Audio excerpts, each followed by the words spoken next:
अस्सलाम वालेकुम।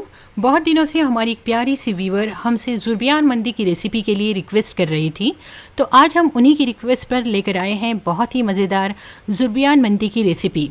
तो रेसिपी अगर आपको पसंद आती है तो इसे लाइक ज़रूर कीजिए, वीडियो को अपने ग्रुप्स में शेयर करके हमें कोऑपरेट कीजिए, और अगर अभी तक आपने मेरे चैनल को सब्सक्राइब नहीं किया हुआ है तो सिर्फ एक बार सब्सक्राइब करके बेल आइकन भी ज़रूर प्रेस कीजिए ताकि मेरी रेसिपीज़ के नोटिफिकेशंस आपको मिलते रहें। और हाँ, इंस्टाग्राम पर भी मुझे ज़रूर फॉलो करना।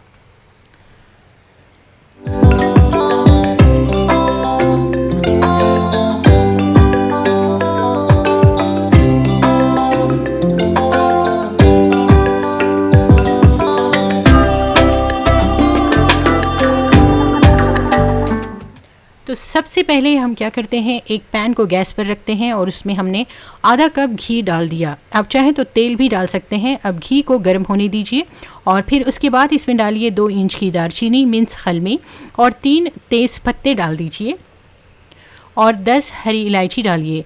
10 हरी इलायची को अगर आप खोल कर डालेंगे तो बेहतर रहेगा। 1 टेबलस्पून काली मिर्ची डाल दीजिए साबित, और फिर हम इसमें डालेंगे 9 से 10 लौंग,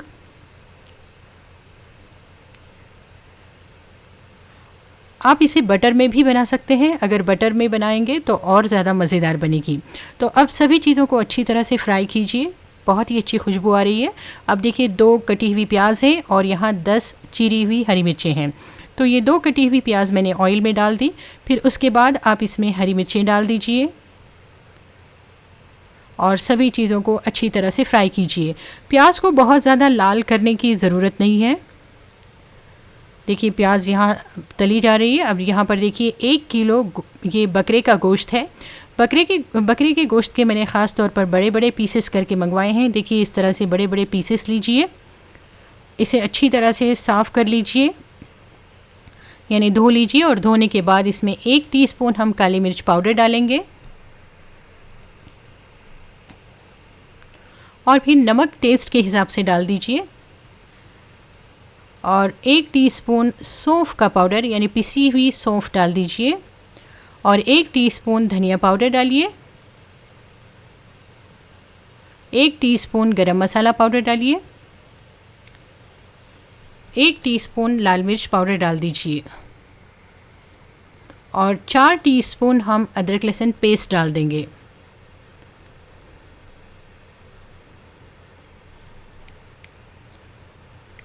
सभी चीज़ों को गोश्त पर अच्छी तरह से मल दीजिए और फिर इसे कुछ देर रखिए ताकि गोश्त के पीसेस मज़ेदार बन जाएं। अब कुछ देर बाद इसे पैन में डाल दीजिए और इसे हाई फ्लेम पर फ्राई कीजिए, यानी तेज़ आंच पर हम इसे फ्राई करेंगे। यहाँ मंदी मसाले के लिए हम 4 इंच की दालचीनी ले रहे हैं और 1 टेबलस्पून ज़ीरा, आधा टीस्पून लौंग और 2 टेबलस्पून धनिया, 10 से 12 हरी इलायची और ये काला नींबू है जो हम इसमें से हम बिल्कुल छोटा सा टुकड़ा लेंगे। अगर ये नहीं है तो क्या करना है वो मैं आगे बताती हूँ। और थोड़ा सा जावित्री का टुकड़ा है, यहाँ सेंटर में मैंने थोड़ा सा जावित्री का टुकड़ा रखा है। अब सभी चीज़ों को भूनकर पीस लीजिए। देखिए मैंने सभी चीज़ों को भूनकर पीस लिया है और इसमें से मैं कुछ मसाला इसमें डाल रही हूँ। यहाँ हम डालेंगे पिसे हुए मसाले में से 2 से 3 टीस्पून हम पिसा हुआ मसाला इस गोश्त में डाल देंगे और फिर इसे पकाएंगे। अब हम इसमें डालेंगे 1 कप दही, यानी 1 कप से थोड़ा कम दही मैंने इसमें डाल दिया और दही डालकर इसे अच्छी तरह से पका लीजिए। दही पक रहा है, यानी मसाले दही वगैरह सब अच्छी तरह से पक रहे हैं। आप चाहें तो इसे ऐसे ही खुले बर्तन में पका सकते हैं। अब देखिए हम इसमें 1 टेबलस्पून धनिया डाल रहे हैं, यानी कोतमीर हमने इसमें डाल दी। इसे भी अच्छी तरह से भून लीजिए। आप चाहें तो इसे खुले बर्तन में पकाएं या फिर अगर आपको जल्दी है तो आप इसमें थोड़ा सा पानी डालकर प्रेशर कुकर में भी गला सकते हैं। तो मैंने इसमें 1 कप पानी डाल दिया। देखिए अगर आप खुले बर्तन में पका सकते हैं तो खुले बर्तन में पकाइए, वरना आप इस तरह से प्रेशर कुकर में इसे पका लीजिए। तो मैं प्रेशर कुकर में पकाने से पहले इसमें 2 टेबलस्पून नींबू का रस डाल रही हूँ। फिर मैंने प्रेशर कुकर का ढक्कन लगाया और फिर इसे हम 3 से 4 सीटी होने तक पका लेंगे, जब तक कि गोश्त गल नहीं जाता। जब गोश्त उधर गल रहा है तब तक हम यहाँ पानी गर्म करते हैं चावल के लिए। तो चावल उबालने के लिए मैंने पानी गर्म करने के लिए रखा। पानी यहाँ गर्म हो रहा है और ये देखिए यहाँ 750 ग्राम बासमती चावल है जिसे मैंने 1 घंटे से भिगो कर रखा है। तो ये भिगोए हुए बासमती चावल हैं और ये कुछ सूखे मसाले हैं, जैसे मैं 7 हरी इलायची इस उबलते हुए पानी में डाल रही हूँ, 1 स्टार एनीस मिन्स करणफूल है और आधा टीस्पून साबित काली मिर्चें हैं जो हमने पानी में डाल दी, और साथ ही 1 बड़ी इलायची, 2 इंच की दालचीनी और 6-7 लौंग हैं जो हम उबलते हुए पानी में डालेंगे। और साथ ही हम डाल देंगे 2 टेबलस्पून नमक, या फिर टेस्ट के हिसाब से नमक इसमें डाल देंगे।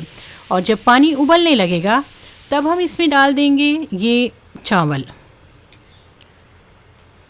यानी भिगोए हुए बासमती चावल हमने इसमें डाल दिए। फिर उसके बाद इसमें लेमन ज़ेस्ट डाल दीजिए, यानी नींबू का छिलका डाल दीजिए। अगर आपके पास सूखा नींबू नहीं है तो आप इस तरह से लेमन ज़ेस्ट यानी नींबू का छिलका डाल सकते हैं।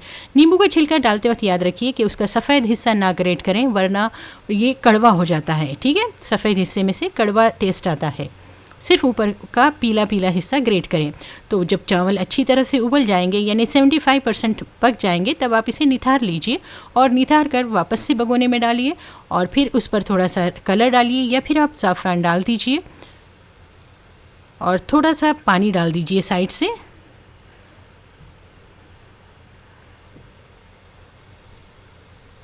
देखिए मैं थोड़े से घी में पानी डाल रही हूँ, यानी गर्म पानी डाल रही हूँ, ताकि ये जो चावल हैं बिल्कुल खिले खिले बने।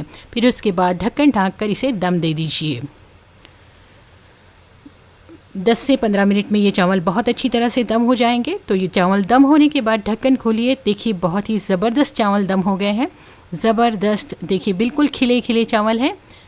तो हमारे पास ये चावल भी रेडी है और हमारे पास ये मंदी का जो गोश्त है वो भी बिल्कुल रेडी है। ठीक है, गोश्त भी अच्छी तरह से गल गया है। अब इसे चेक कीजिए। अब एक बड़ा सा बोल लीजिए, जितना बड़ा आप ले सकते हैं उतना लीजिए। उसके बाद उसमें 1 शिमला मिर्च का टुकड़ा रखिए और साथ ही डाल दीजिए ये जो गलाया हुआ गोश्त था, यानी गोश्त की जो ग्रेवी में से गोश्त निकाल कर इसमें डालिए, और साथ ही ऊपर तली हुई प्याज डाल दीजिए। और तली हुई प्याज डालकर हम इस पर डालेंगे थोड़ा सा बटर, करीब 1 टेबलस्पून बटर आप डाल दीजिए, और साथ ही डालिए फ्रेश क्रीम और फिर ब्लैक पेपर पाउडर डाल दीजिए, यानी काली मिर्च पाउडर हमने इस पर डाल दिया।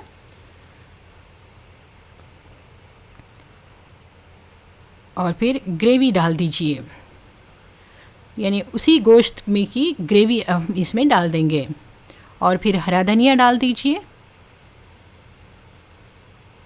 और ऊपर से ये पकाए हुए चावल डाल दीजिए जो हमने आपको अभी बताए थे।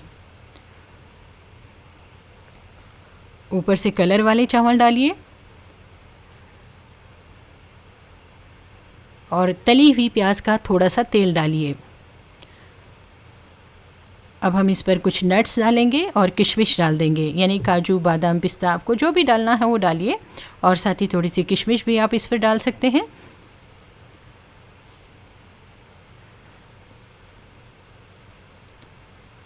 और अब मैंने फिर से इस पर थोड़ा सा बटर डाला फ्लेवर के लिए। और अब क्या कीजिए, उस पर एक मैदे की रोटी डाल दीजिए। इस तरह से देखिए मैंने बस मैदे में पानी और थोड़ा सा तेल डालकर मैदा गूंदा, उसकी बड़ी सी रोटी बनाई और फिर उस पर इस तरह से ढाँक दिया। ढाँकने के बाद इसे अच्छी तरह से पैक कर लीजिए। देखिए इसी तरह से आप सारे बोल्स में बना सकते हैं। ठीक है, आप चाहें तो एक सिंगल बोल में बनाएं, या फिर आप चाहें तो इस तरह से छोटे छोटे कई बोल्स में बना सकते हैं। फिर उसके ऊपर आप तेल का ब्रश कर लीजिए, यानी तेल से ब्रश कर लीजिए। देखिए हमने इस आटे की रोटी पर थोड़ा सा ब्रश की मदद से तेल लगा दिया था। और अब एक बड़े से बर्तन में इस तरह से आपने ये सारे बोल्स रख देने हैं। देखिए एक बड़े से बोल में, यानी एक बड़े से बर्तन में मैंने ये सारे बोल्स रख दिए। फिर उसे कोयलों पर रखा और कोयलों पर रखकर हम इस पर ढक्कन ढाँक देंगे। और ढक्कन ढाँक कर अब ढक्कन पर भी हम कोयले डाल देंगे। जलते हुए कोयले डाल दीजिए और फिर इसे आप आधे घंटे या 40 मिनट के लिए पका लीजिए। अगर आप तंदूर या ओवन में बनाना चाहते हैं, अगर आप ओवन में बनाना चाहते हैं तो 180 डिग्री पर आप कम से कम 15 से 20 मिनट पका लीजिए, आराम से बन जाएगा। तो देखिए 25 से 40 मिनट के बीच में ये बहुत ही ज़बरदस्त बनकर तैयार हो जाएगा। ऊपर की रोटी अच्छी तरह से सिक जाएगी और अंदर के चावल भी बहुत अच्छी तरह से दम हो जाएंगे। तो देखिए हमने इसे कट कर लिया है और कट करके हम इसे पलटा लेते हैं। और ये जो रोटी है वो भी बहुत ही काम की है, वो भी आप किसी ग्रेवी के साथ खा सकते हैं। तो देखिए हमने इसे बिना दम किए भी अगर आप सर्व करना चाहते हैं तो आप इस तरह से सर्व कर सकते हैं, या दम देकर सर्व करना चाहते हैं तो उस तरह से बोल में सर्व कर सकते हैं। तो दोनों तरह से हमने आपको सर्व करना बताया। आई होप कि आपको ये रेसिपी पसंद आई होगी। इंशाल्लाह फिर मिलती हूँ एक नई रेसिपी के साथ। Thanks for watching.